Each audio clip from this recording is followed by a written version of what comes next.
Hey guys, happy Thanksgiving. We're sitting out here doing a little public hunting land this evening with the rifle. I got the 308, got the bog with the death grip here, and we haven't been hunting a whole lot this week. We were able to get back in there at Kansas last week and harvest that deer, or that 9-point buck, and then here in Missouri, we kind of let the rifle season expire there.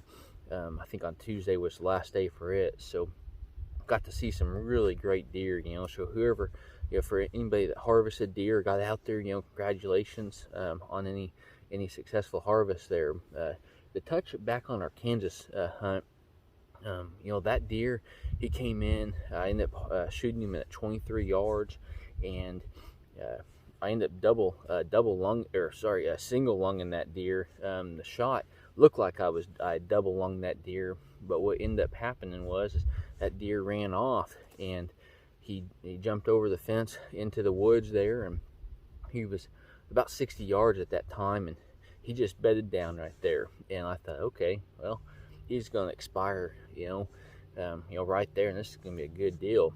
Well, 45 minutes later, I'm still glassing the deer, and he's still bedded, looking up. Well, he gets up, he goes 40 yards more into the timber, beds down. Another 15-20 minutes go by, he tries to get back up. He wasn't able to get up, but those deer had a lot of life. So as all this was kind of playing out, I'm just continuously looking on the trying to replay what exactly happened with that arrow, because I sure thought that was a great shot. Well, come to find out, the entry was great, the exit wasn't so much. So I ended up hitting him really well right here, and then the exit actually on the back, and then ended up going through his liver.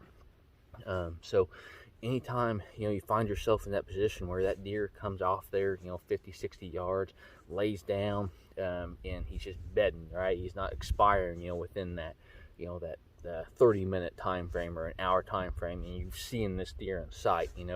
Something happened, and that's when you really got to start giving those deer some time.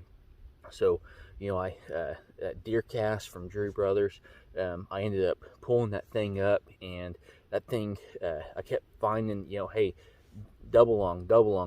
Well, finally I figured out, hey, something's up with here. So I kept looking. Well, finally I found a video that looked to have been about the same angle as mine, and it ended up saying, hey, 10 ring, and the arrow went through as the entry spot went great, but the exit went back to the liver. And I thought, okay, this looks like something that's going to be really similar to what ended up happening with my deer. So it said 12 to 14 hours. So I think we ended up giving that deer 12 hours before we started up on the trail. And as we started that next morning up on that trail, I wanted to see the full picture, the full perspective here on what ended up occurring. So I went to that exactly where he crossed the fence. I went to the first bed, saw the pool, small pool of blood, and I just kept following it. So we ended up finding the deer, and it was about 14 hours at that point. Later, ended up having to shoot the deer again. He was bedded. I was able to get up there 20 yards from him and finish him off, and he ran another 15-20 yards and expired very quickly. So it just kind of goes to show you, although that entry looks great, it doesn't mean that it's a double lunged or a heart shot deer. So just kind of keep that in mind. And I definitely give props to that Swacker broadhead, because I think that we would have been in for a heck of a trail if I wouldn't have had that big 2-inch blade that had at least went through one lung and exited out the liver. So we are probably going to do a little rattling here tonight. We'll kind of see how the evening progresses.